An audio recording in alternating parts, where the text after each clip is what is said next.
everybody. On today's episode of Madge Unmuted, we have Rochester radio legend and current phenomenal podcaster, Bill Moran. Boy, you are really blowing up my head. Hey. If you're listening to audio, tune over to video so you can see what I just did. Anyway, and we have Fitz. We have a blast today, guys. Come on in. The water's fine. On Madge Unmuted.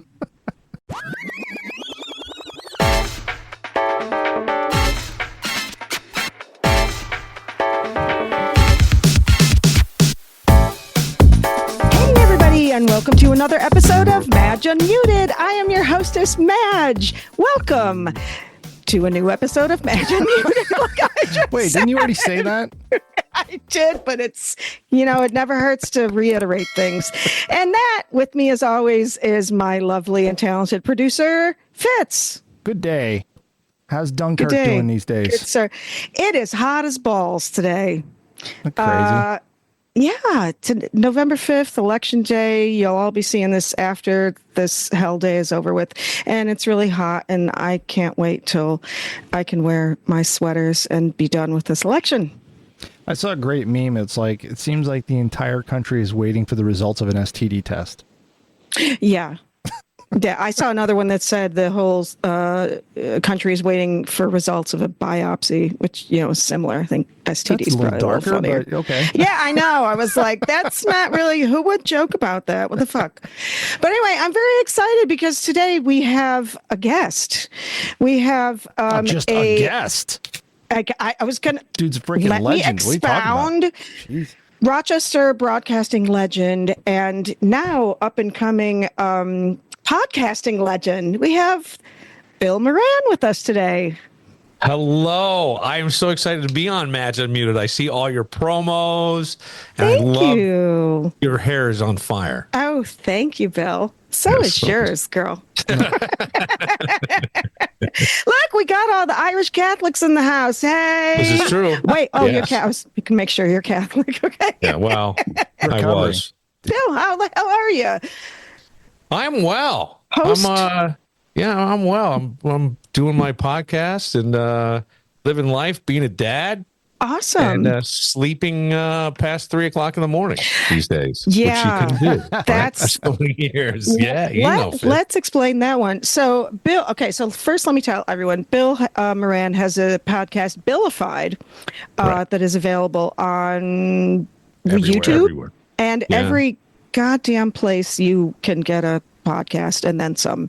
And it is really funny. I love it. Quite honestly, I love you more now off the radio because you swear words.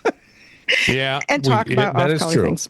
And we talk about off-color things. Yes, that is. It does make it easier without the FCC reaching in. Yeah. Isn't that though? Yeah. The government has a way. Exactly. And just when I was in radio 30 and some years ago, that was my thing. I had to take care of that damn FCC file. Oh, you did? Yeah, that was me.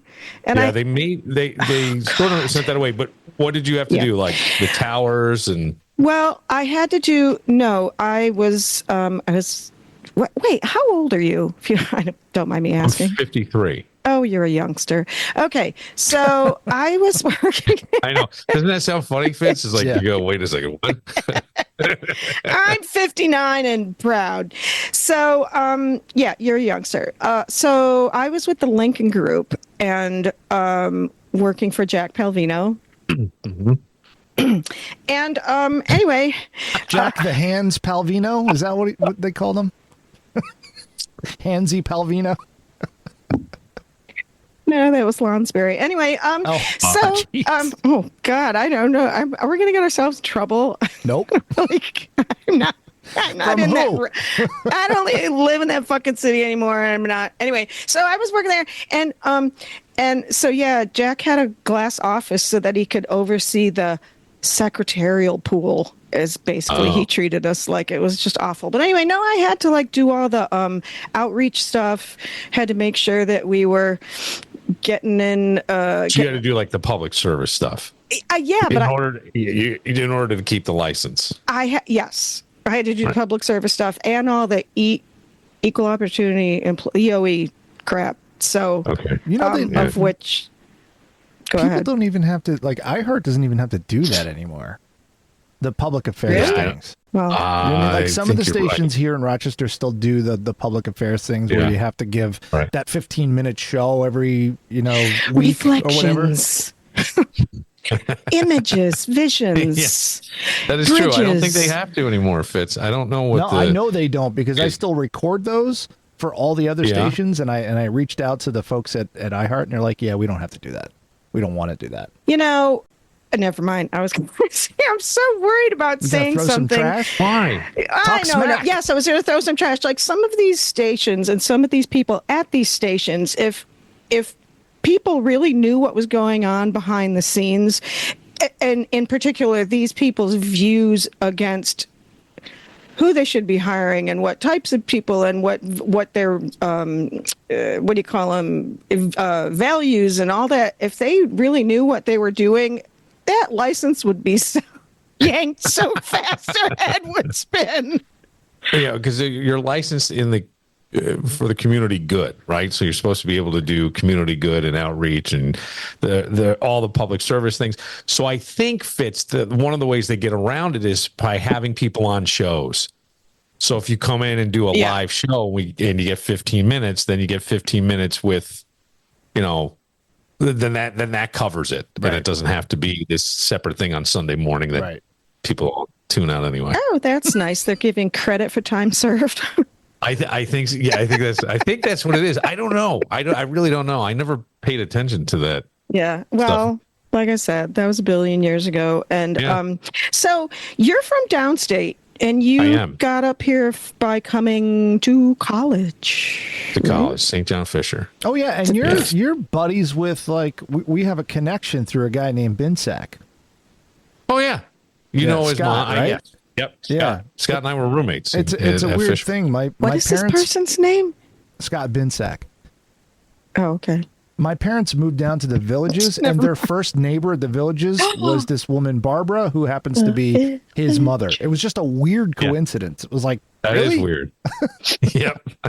Okay, so and you and I have another connection. Well, I mean, other than many in town, but I'm not so much a connection anymore. I was good friends with him like 10 years ago, but the way you met, Vince Bryan.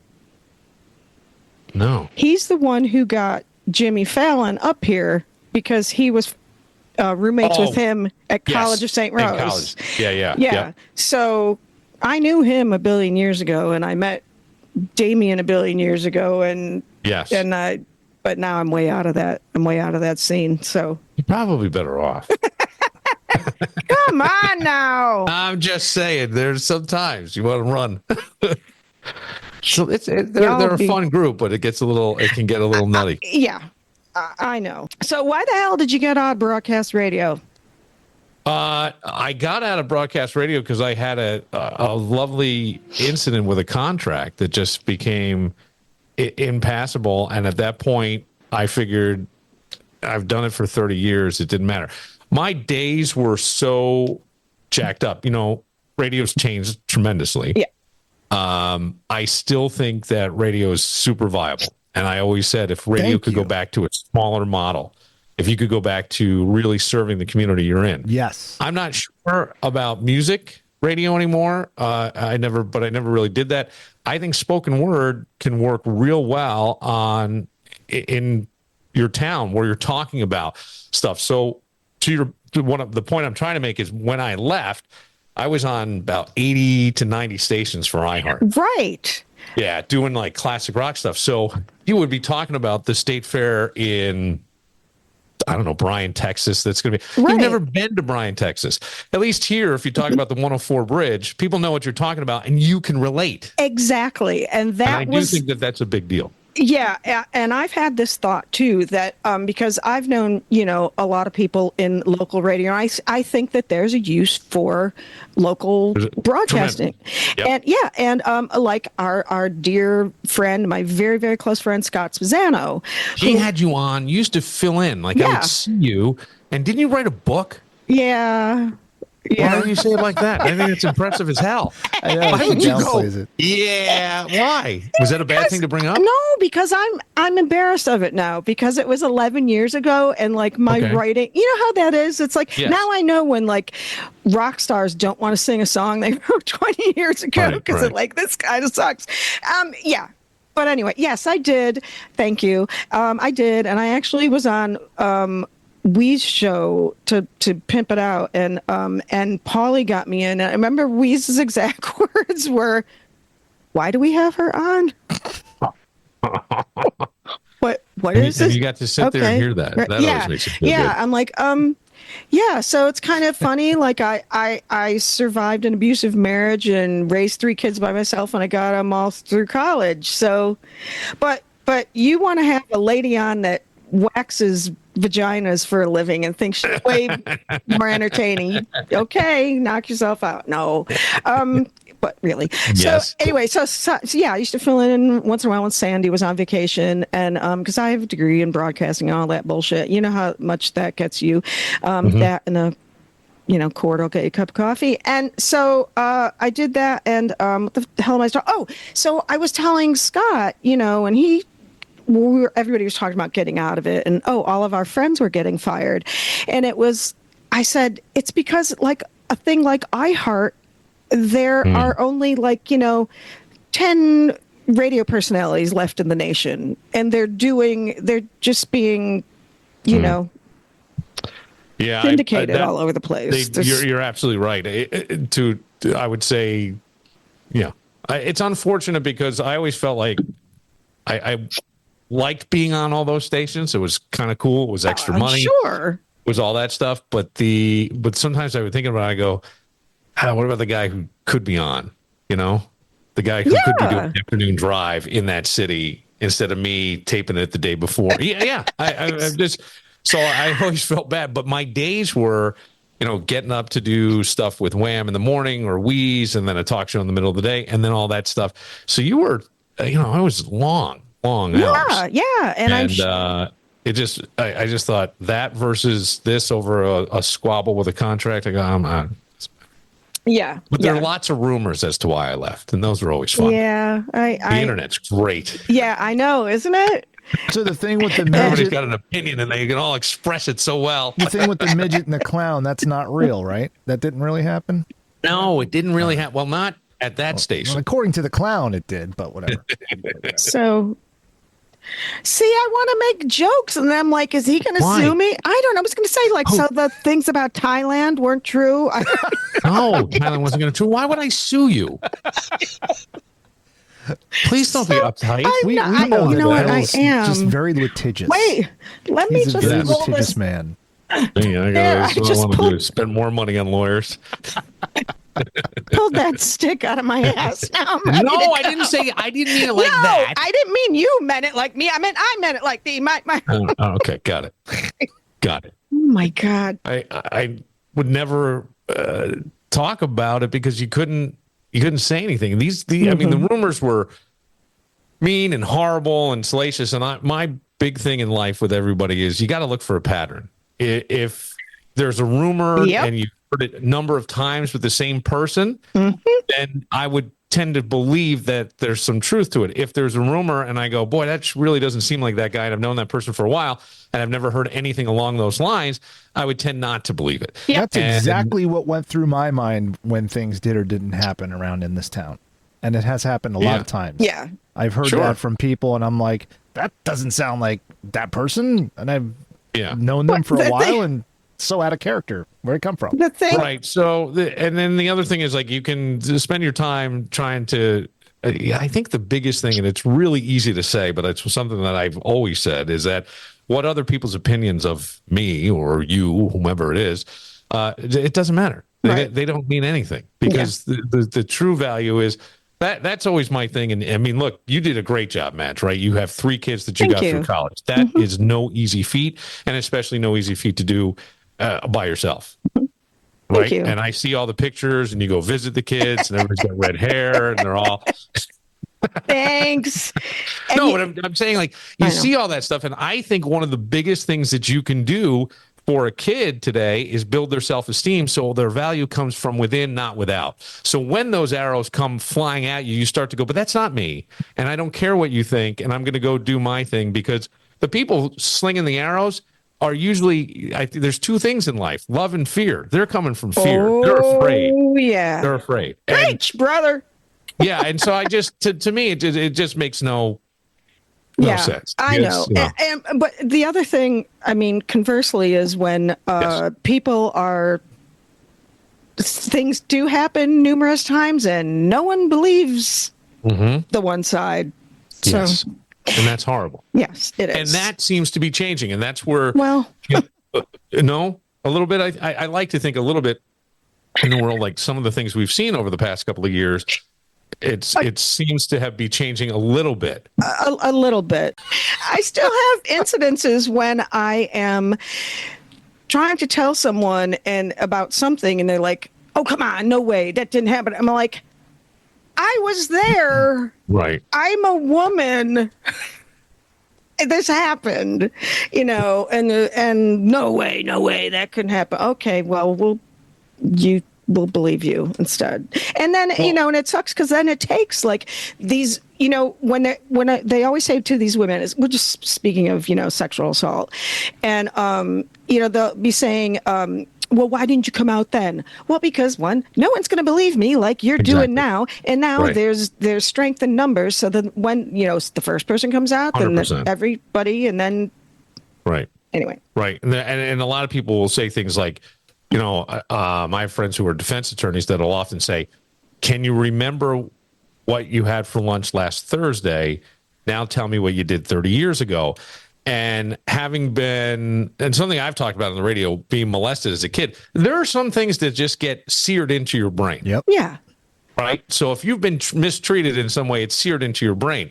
The other thing I think you can hope for is, I know you have 2 daughters, correct? Yes. 2 daughters and a son? Yeah. That whatever you went through, you somehow were able to stand up and show them that's the shit they don't need to put up with. Forgive me for absolutely. And I forgot that you had mentioned your childhood trauma, and that really sucks. But yeah, with a couple of things. So my ex-husband was he was an angry drunk. He wasn't drunk every day, but when he binged, he was really angry and took it out on me.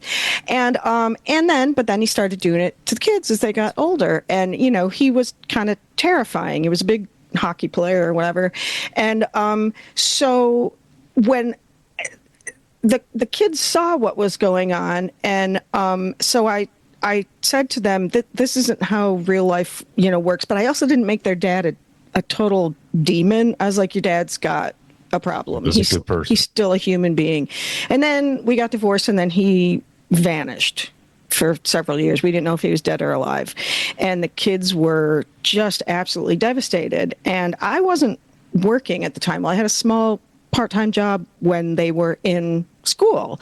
Right. And he was like 70% of my income. That's how we set up the divorce, because he had a high executive job, traveled all the time. And so I was like, take care of the kids. Well, he left and I had no money. And so there was, food stamps and shit like that. Yeah. Yeah. And so I got evicted, and, and so the kids, I'm like, one of the first things said, what? You got evicted? Oh, twice. Yeah. Oh my God. So, I got evicted. I was on food stamps, and I went to college. I was, smart person, but, and oh my God, that's right. My son had just started McQuaid. Anyway, that was the good thing about being a broke single mom. And you sent your son to McQuaid. Yeah, he was already there because his father had gone there. So it was his big idea.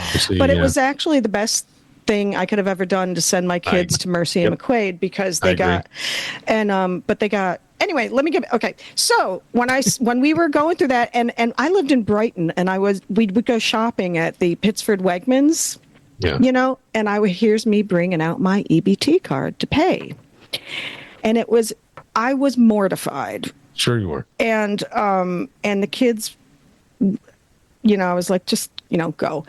But when we got out, I remember saying to them several times, just remember, this will not define us. does not define us. We're temporary. We're getting help. Don't be embarrassed. Don't be, even though inside I'm dying, but I was like, this doesn't define us. You can be whatever you want to be, and yada yada.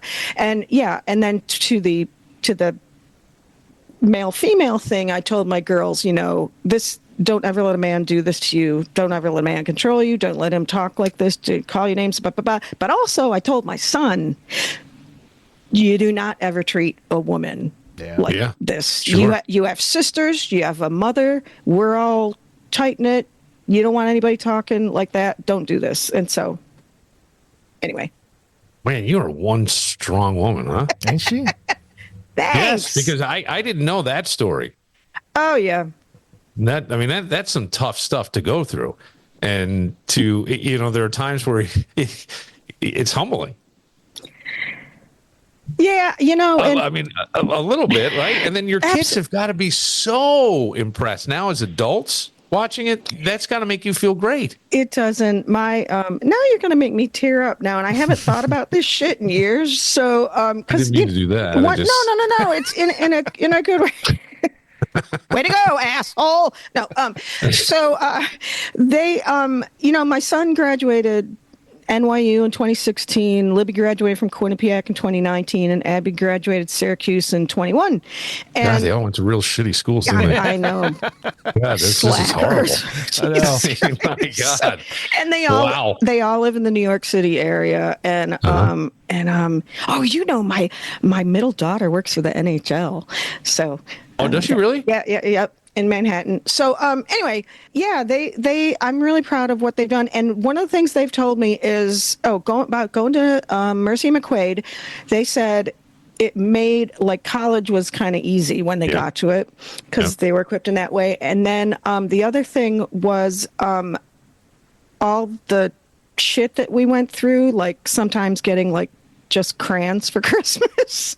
They're like, it prepared us for life that not everything's easy. Well, you learn what you don't want, right? Well, that's all you can do is, know what you want, know what you don't want. Yeah. So anyway, that contrast is great. Mm-hmm. But that's a story. Is that what the book's about? Yeah. But I think you should be proud. Jesus, you should be out on a speaking tour.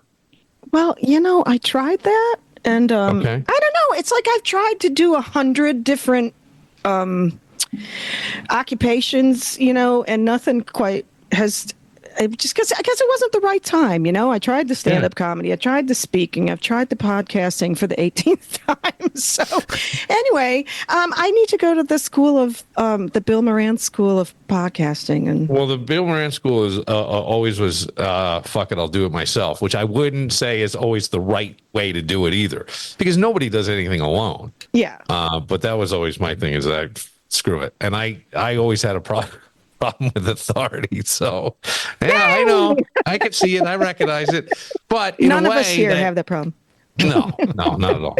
But that was, I think those were my things. And then I loved radio because I loved the voices that I had heard on it as a kid. There was a guy in Poughkeepsie that was building the world's largest meatball in the parking lot, and I was like 10 years old. I thought that, I got to see this thing, but it was all theater of the mind. Yeah. And that's what I loved about radio. And when I started, because I went to Fisher and then I had to take a year off, I got in some trouble. Voluntarily or involuntarily? Yeah, no, voluntarily. Okay. Well, I think it was suggested by the person writing the check, which would be my father, and the school itself. And then I worked midnight to 6 on a rock station, and that's where I would get bored. So I would just talk. I called pay phones to have them answer in the middle of the night. I just let people show up at the radio station. It was like, that's so fun. Well, it was the greatest training ground, but that is something that's lost in radio. Nobody does live overnights anymore. Right. So that's funny. When I got into radio,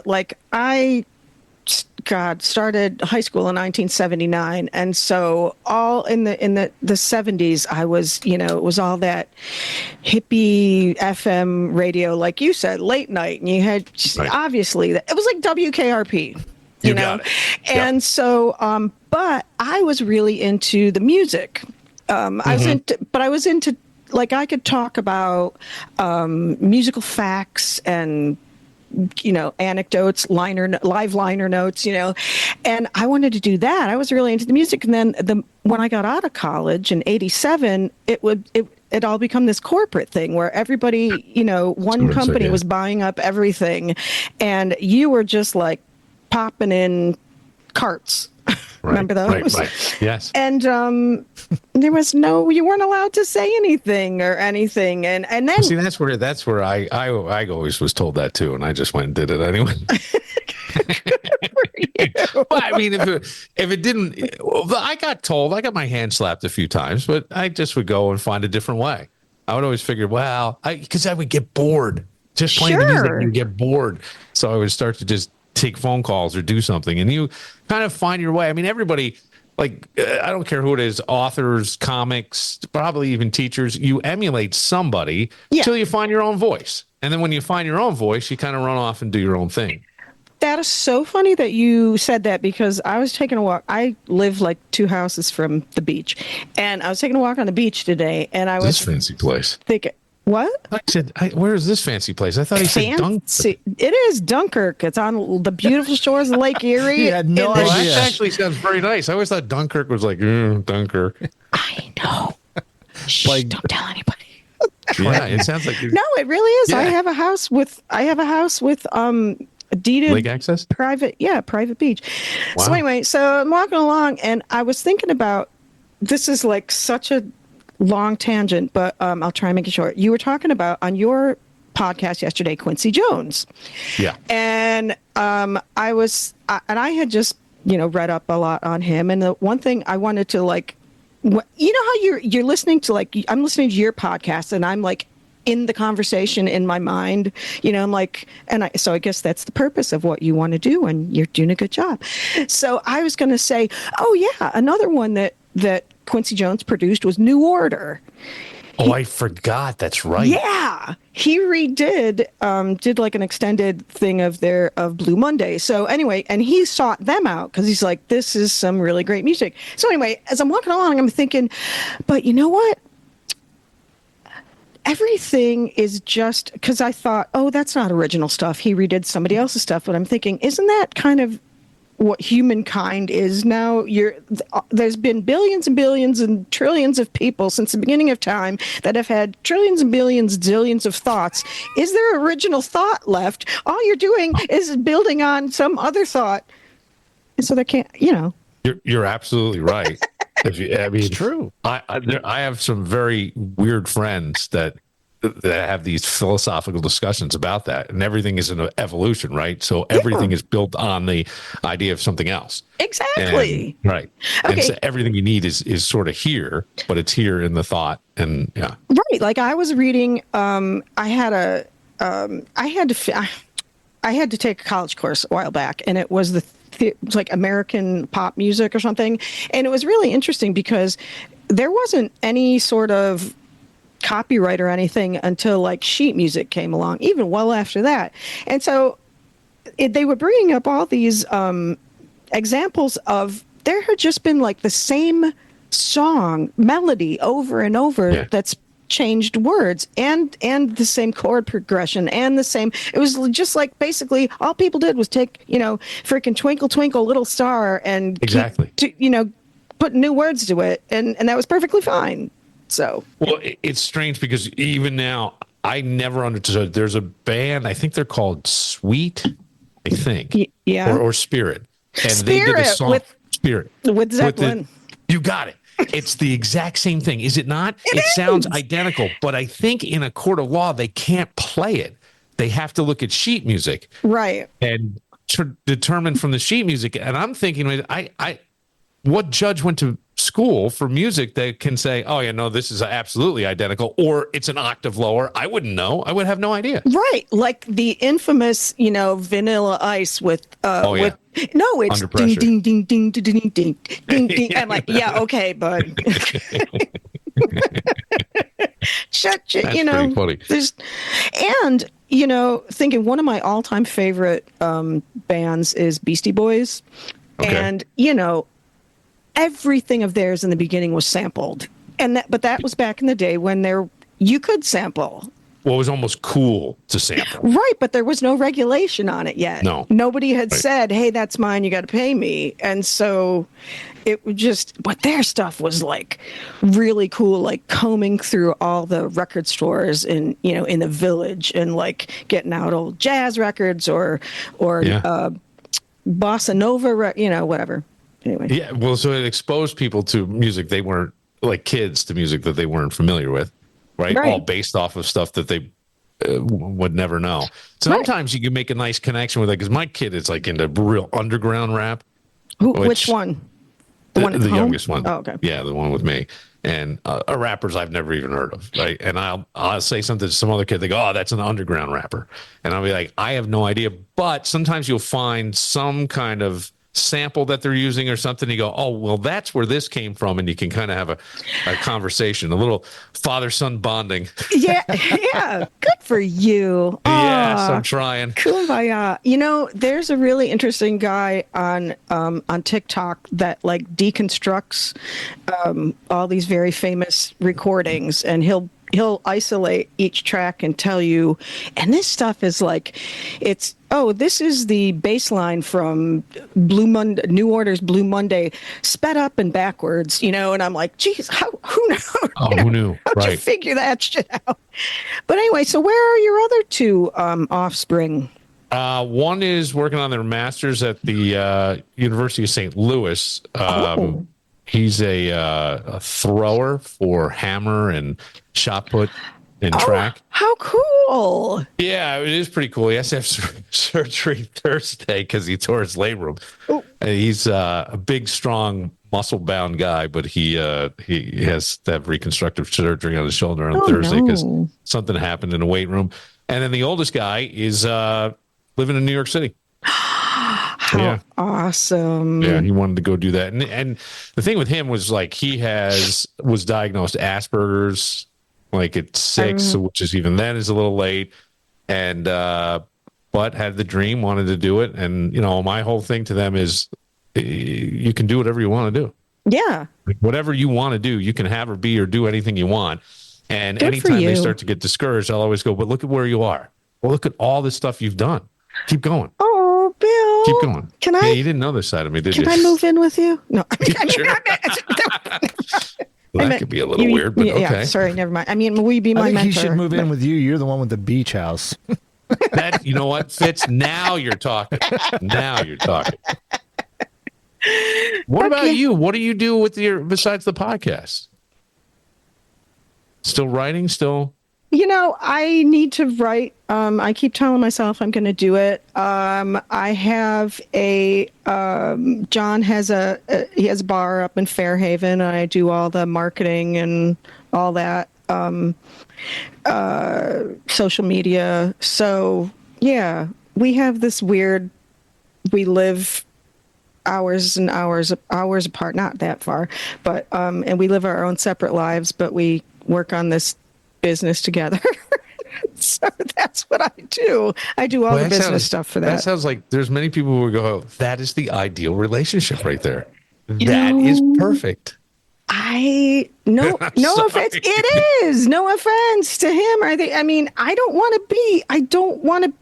to live with somebody. I don't want to be married again.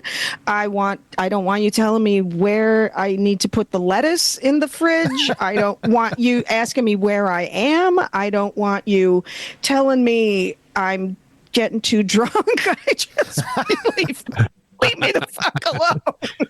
Sorry. Isn't it? That's called freedom. That's what that is. And maturity. Freedom and maturity. Isn't that all you want in life is freedom? Everything gets you freedom. Money gives you freedom. It does. It does. Right. Well, I'm still looking for that. But why? You got a house on the beach. Yeah. You're right. And then a room you could probably use if you really needed to for OnlyFans. I have no idea. Whatever you want to do, cooking show on OnlyFans. If I turn the camera around in here, there's 2 big full-size beds. I'm not kidding. This is what would be my daughter's bedroom. Try and do little different marketing things for people here and there, social media. Okay. But man, this getting old thing, everybody thinks age discrimination is a real thing for women. I think you're right. I cannot get a goddamn interview for some things, but it has propelled me to just, I've been doing my own damn thing for years. Good. So that's what I think do. another book needs to come out. Madge. You know, thank you, Bill. Because actually the last one was written in 2013 and they were still, the two girls were still in school. So I didn't even write the whole thing about the other one. But yeah. I still love the title of that book, by the way. Oh, yeah. When life gives you lemons, at least you won't get scurvy. It's a great title. Isn't it? Thank you. Yes, because everything's always lemonade. I love that. You won't get scurvy. I love it. Yeah. But that, some people nowadays are like, what does that mean? So what's up with you? You are a single dad now. Are you dating, carousing?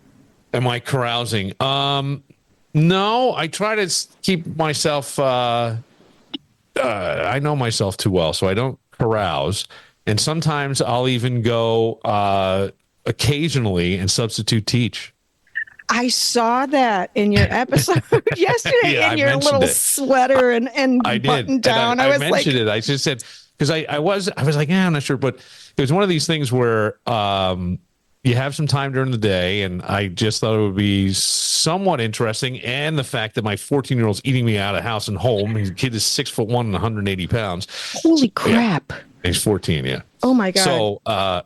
So I figured, you know what, let me see if I can because most of the time we're taping in the evening, you do stuff on weekends. And the great thing about all this stuff, as you know, is the freedom and flexibility. And Fitz can say the same thing. It's freedom and flexibility that allows you to do stuff. So I just thought, well, let me see if something pops up, and it did. And so I have been doing that a little bit, and it's been interesting. What do you substitute teaching? So I will substitute sometimes math. Did you go to school for education or something? No, I did not. Really? I did not. So it seems so out of the blue. Like I think I'll be a sub. Yeah, it was sort of out of the blue. It's been brought up to me several times because all you need is freaking teacher, though. That's for sure. If I had you as a teacher, I'd be like, all right, this is the coolest. When you had the sub come in, sometimes there was the sub that you're like, oh crap, we got this guy again. Yeah. And then there was the other sub that didn't do shit. I had a sub in middle school, and all he did was sit over in the corner and practice his golf swing for an hour. That was great. He was a great guy. Yeah, I usually try to just talk to the kids. I just like talk. I'm always curious.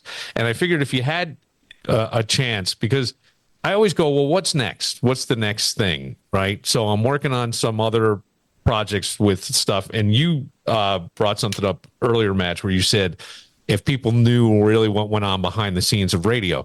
So we've been working on a project here called Radio Days. And what we do is go talk to people who either are still in radio or used to be in radio. Some of them pretty high profile. Some of them have been nationally syndicated. And they tell you stories of the things that we heard about, but the real behind the scenes stuff, the fights with management you didn't know about, that sort of thing. And it's pretty interesting. Oh God, that sounds great. I can't wait. Is that going to be on film or written, or we'll probably do it more as almost, it's shot like a docuseries sort of. Gotcha. The lighting and the stuff like that. So it's one of those. It just is one of these things that just takes a long time. Yeah. So you're trying to get all that out. And, Oh, that sounds so cool. Yeah, it is cool. And I think, again, I think Fitz even sees this too. When you're in it, right, all of a sudden you're going, well, hang on a second. I got to get money to make money. And so you're trying to pull from here and there and make things work. And it has been fun. It's been a learning experience for sure. I would say the only thing I miss about the radio would be the consistent paycheck. Yeah. And that was kind of nice because at the end it was pretty good. Yeah. You know what? The thing with me that I was so nerve-wracking when I was in it in like the late 80s, early 90s, and mid 90s, up until about 96 I was in. So it was when corporations, when they lapsed the regulations and you could have more than one, you could own more than one station or whatever, and corporations kept buying up all these stations, and then they would consolidate all the a lot of the positions, and it was like Well, you went through it too. I mean, it's like, you probably a little different, but me being in like the traffic department and business department and public affairs and, all that, it was like, are they going to keep the girl from the other station? And, right. It was like, I never knew when I was going to have a job. And then when I started having kids, I was like, I can't live like this. I got to go. It's unfortunate because I think that one of the things is people have such passion for it, but they really seem to crush that. Yeah. It seems to get crushed at times. And that's the thing that I always hated to see was people's passion for this. It's supposed to be fun. It's entertainment. Yes. I mean, it's really entertainment. Exactly. That's what it is. And I'll tell you, where the thing to teaching is, it's the same thing. If you can hold an audience, you can hold an audience. That's why I thought to do it. My parents were teachers, right? But so you kind of had that. My sister's got a doctorate in linguistics and she writes curriculum. And my father has one in philosophy, but he taught 6th grade English. Oh. With a doctorate in philosophy, he taught 6th grade English. That was it. That was all it did. I know. He built the house I grew up in. That was great. But other than that, that's what he did. He was a 6th grade English teacher with a doctorate in philosophy from Fordham. But I always thought that if you can hold the attention and make it interesting, and I really think, like, even on radio, your podcast, whatever, you are still teaching. It's still you're sharing ideas, you're sharing opinions, you're doing that. And if you can hold it and do it in a way that makes people want to stay with you, you can do it anywhere. You could be on stage, talking about your book. You could be teaching a class. You could be, all that stuff. I just think it's all. I don't think we look at things that way. I think we all look at each thing as an individual box. Well, I can't be this and I can't be that. And I'll tell you sort of what changed my thinking. It's guys like Post Malone. And before you laugh, he's a rapper, but then he goes to country. Well, that's an artist. Yeah. Beyonce, rap, or not rap, excuse me, forgive me, R&B. Yeah. And then you would go country. Well, you can't put an artist in a box. Well, you can't put a human being in a box either. And if you can talk and express ideas in a way that all communication is getting it from the idea from my head to yours. If I can do that, you can do it with anybody, and you can do it in a number of different settings. I sort of miss the Renaissance man. You know what I'm saying? Testify. Oh my God. You know what I mean? No, I think you're the same way. Yeah. Don't put yourself in a, write the goddamn book and, do something else and teach the yoga or I don't know. There ain't no yoga going on over here, but no, I know. Yeah, no, absolutely. I know. I need to. I taught boxing. I love it. Really? Do everything. Yeah. I've been my own worst enemy. I gotta tell you, but we all are. But it was also when I was trying to save. When I was trying to, save. When I was trying to raise my 3 kids by myself, wholly by myself, I had to just keep doing whatever was going to bring in the most money. I always had 3 different. I was trying to survive, and so there was no, me going after my dreams, and so I had to wait until 55. But also when I was in high school, I wanted to go to college for theater, and my father, I'm the youngest of 6, and I have all these other high achieving people, siblings, and my father you're is the black sheep. Yeah. Yeah. I am the striped sheep. No, I totally am. So my father's exact words to me were, I'm not paying for you to go to college to become a waitress. Because that's all I would do in theater, which I now understand. I now understand what he was trying to do, but he probably didn't have to say it like that. So when my kids were thinking about what they were going to, major in, and they all had their dreams, and I tried to be like, okay, that's great, but also, do we think we can maybe have a little safety net to see if there's something, blah, blah, blah. I don't know. I just talked through them. So it's that good old Catholic guilt and that you're nothing special that I felt like I has crushed all my dreams my whole life. So I'm starting to get battling imposter syndrome since then. Exactly. Have you ever had that, Bill? Have you? Imposter syndrome? Or just or self-worth issues? No. Yes. Of course. Of course I did. I'll tell you why. One of the reasons I wanted to be on radio was no one could see you. right? So you could be somebody you weren't really. Absolutely. I could hide. I could be this cool guy that maybe I wasn't really in real life or whatever, or all the secrets that I had and all the, we mentioned childhood trauma, whatever that was. Yeah. And as time went on, you started to see, well, that's all bullshit. Yeah. And you're better off being authentically yourself. And that's when it really comes out. But it takes a while. So sure. But I think that you have self-doubt all the time. Yeah. I think you just have to realize you have to push through it and try to find that one thing that's working well. You know what I mean? Yeah. I've had opportunities, like I went to LA. They brought me out, and they had just bought the Tonight Show building because Fallon had brought it back to New York. Oh, right. So that became their theater, and in the basement was these recording studios. So I snuck in there with woman's name is Ellen Kay. She used to be on with like Rick Dees, and she was on with Seacrest, and they were giving her own show. And so they wanted somebody with a little more edge. So they flew me out, and we did a couple things. And so they offered me the job, but the money was terrible for there, right? And so you start to go, well, this is crazy. And the answer back was, well, you're in LA. You could do a talk show. You could do a game show. I go, what? Yeah, you do stand-up comedy. I go, those aren't guaranteed gigs, as we know. And so sometimes you start to go, well, maybe this isn't going to work for me. Maybe it's not going to whatever. But I never wanted to be transient and bounce around in radio. And I think that there was a thing in me that I didn't care, and I was just going to work. I loved it, and I was going to work. And there were times, I got to tell you, like, there were times when they started the break room and all that, I was just working nonstop because to your point, that's when Weeze leaves, he goes to iHeart. We stay behind because not everybody's on the same contract. Right. And they're talking about, well, maybe we'll get Ted Nugent in. Maybe we'll do this. All of a sudden, the afternoon guy from one of their stations is sitting in the morning show.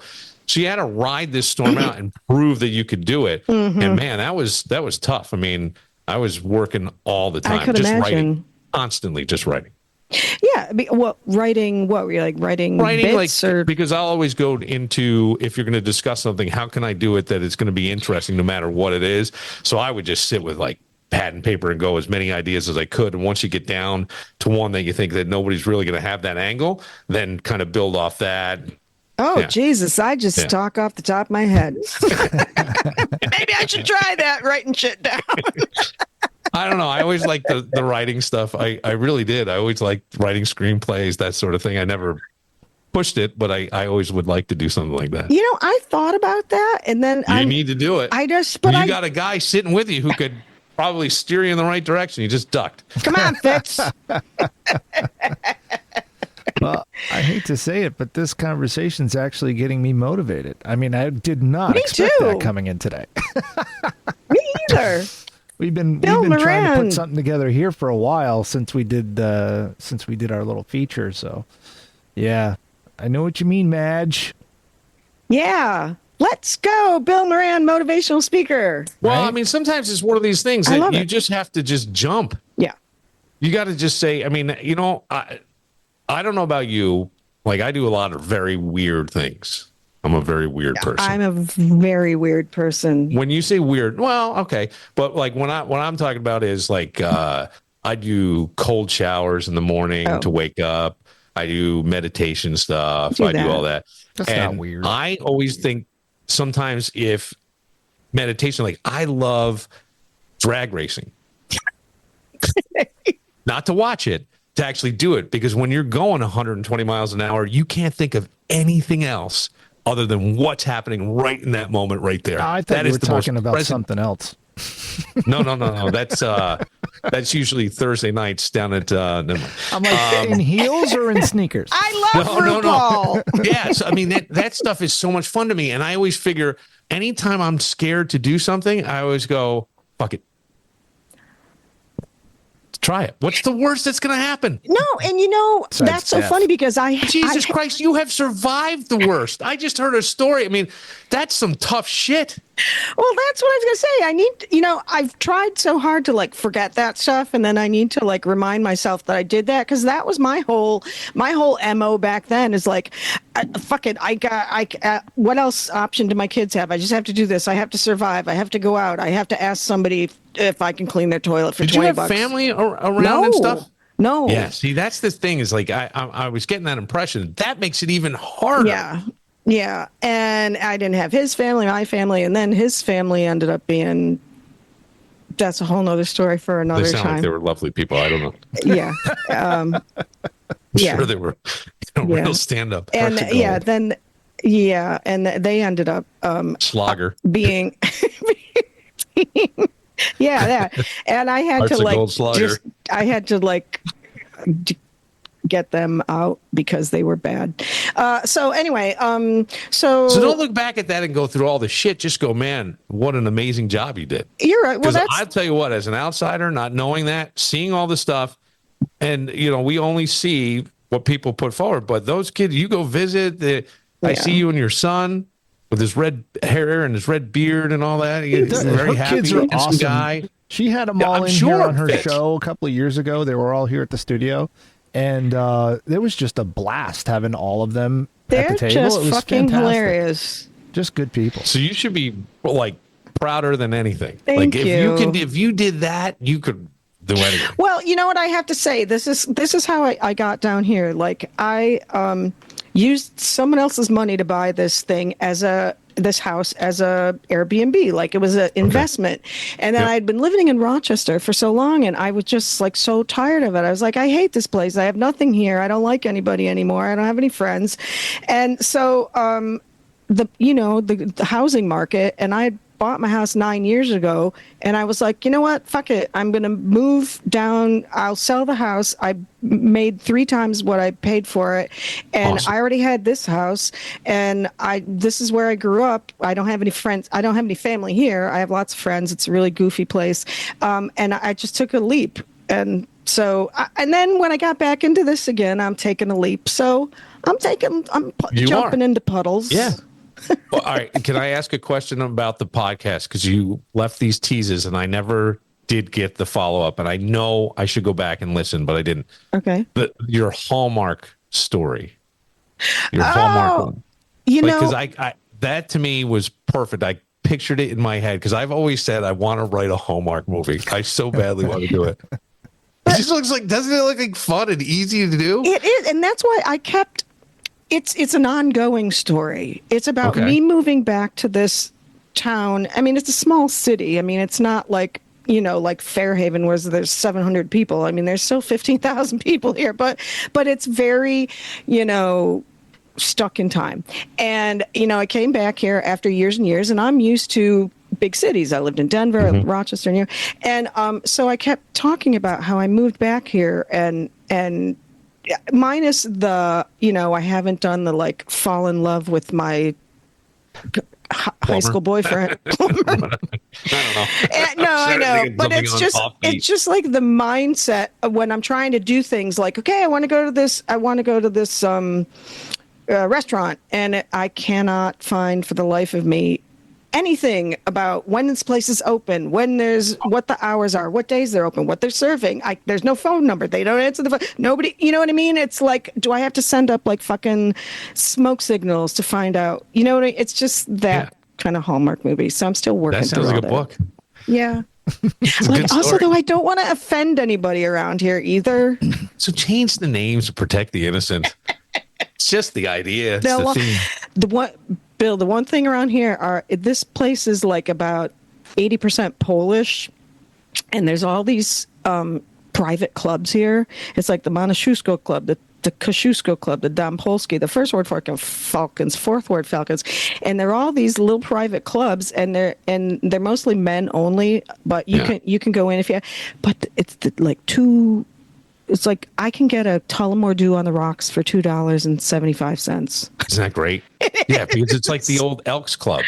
Yeah, that's exactly what it is. Yes. But it's the, it's the same old guys sitting there every week, and they have their pile of money, and they're just everybody's got a nickname, and they're all talking about down there at the Purina plant, and it's hilarious. But I don't want to. It's like when a redhead comes in. Yeah. Yeah. They do. Old guys and redheads. I'll never see. Oh, Anytime I see a know. redheaded woman in a store and an older guy, I always know he's going to make a comment. Yep. He's going to say something. That's why I say, when that's the carpets match the drapes, I say, nope, I've got linoleum. And then they don't know quite what to do with Yeah, that. they're like, what the hell does that mean? I don't know, but I want to find out. Who's waxing it? Oh, it's a dessert topping and a floor wax. Okay. Oh, waxing it. That's never mind. Yes. You brought her, you wax her. Anyway, so Bill Moran. I've got to let Fitz go. I got to let you go. You to pick up a kid, don't you? Yeah, I got to pick up a kid from basketball. So it's weightlifting day. What's next for you, Bill Moran? For I me, just like to say your full name. We'll do. I'll be taping an episode tonight. We'll have to find a time to get you on. I would love to do like a one-on-one with you and hear that story more in depth of. Oh, I think that's really interesting. It's something that should be recognized. Thank you. I would love to do that too. So I'll do that, and I am writing and working on some other projects that I try to see if they'll take off. I don't like talking about a lot of things, and here's why. Because I think everybody who gives you advice and they're trying to do it from a meaningful spot can sometimes really fuck it up for you. Mm-hmm. And I always will say to people, I'll go, you know what? Jesus, and my father argues with me that he didn't say this, but go forth and tell no one. He would heal somebody and say, go forth and tell no one. Right. Because doubt sneaks in, because all of a sudden you come back and Bob goes, hey, you got your ear back on from that leprosy. That'll last about a month. I'll give you 2 weeks. You know what I'm saying? And then the doubt comes in, and we don't need the doubt. So Absolutely. That's right. And so that's where a lot of times I don't. I'll tell you this, like the podcast, I bought all the equipment, and then I talked to a former radio guy who goes, yeah, I did that for like a month, and then I figured, fuck it, I can't make any money. And I'm like, oh, now you tell me. Right? And so it's one of these things where, again, you just got to just go. I know. You'll find a way. I've learned about that too. Just keep all my shit close to the vest, and because how is it that I still remember 42 years ago that my father said, oh, you're going to go to college to become a waitress, like as if I would not be succeeding in the theater or film or whatever. So so I've stopped talking to people about shit, but I'm glad. It sounds like you got great things. Really cool stuff happening, and it sounds like you do too. Thanks. That's the thing. Fitz does, and everybody does. See, everybody's finding it's better to do it on your own than to have all the breathing down your neck and have to do you don't want to do. Fitz, what do you got going on? Making another movie? No, that's not happening anytime soon. That was. I would love to. I would absolutely love to. So one thing that I've been trying to put together is like sort of a web series that's kind of based on a fictitious studio, a voiceover studio, where I get that idea. And we have a bunch of actors, and they're all going to be doing this radio play, recording this radio play. And the radio play is real. The actors that are playing these actors are playing. This is getting really complicated. So it's like a fictitious story following a studio of actors, and it's kind of a little ad lib and stuff like that. And they're interacting, and you kind of like The Office type of thing. And but what they're actually producing is real. So people, when they watch the show and they see these crazy people doing stuff, you can actually go and listen to what they actually did. So that's cool. So that's I did that. That'll never work. Yes. No, that sounds great. Well, look and there's at a us. spot for Madge. Woohoo! I mean, I talked about this a while ago. But because of this conversation, I decided, fuck it, I'm going to do it. Yeah. Okay. That's it. Excellent. Bill Well, Bill, Moran. fucking Moranimal. That's right. Oh yeah, Moranimal. I just remembered. That's what it was. Oh my God. Well, it was an absolute joy having you on today. I enjoyed this so much. Well, I'm glad. Thank you for inviting me. You're welcome. And I hope you'll join us again sometime. I would love it. And I hope I will return the invite. Oh, thank you so much. I hope so. All right. Thank you. Bye. Well, hell, Madge, that was a pretty goddamn good conversation with Bill Moran, don't you think? Yeah, it was. Who would have thunk that it was going to be all like inspirational and shit? I know. Oh my gosh. I'm like still like coming down off that. Whew. I guess I didn't get affected as you did, but it still was a good conversation. No, man, he is a great motivational guy. I mean, and he's really smart and he's really clever. And that was a really great conversation. Yeah. He just made me think about a lot of stuff. I was like, here I am thinking I'm going to be all interviewing him and stuff. And then he's like, ask me, but then he's a professional. That's how they get you. And no, that was really great. So anyway, it was a great surprise because I didn't really know it was happening until a little while before. So it was a nice surprise to learn that we were going to talk to good old Bill Moran. Yeah.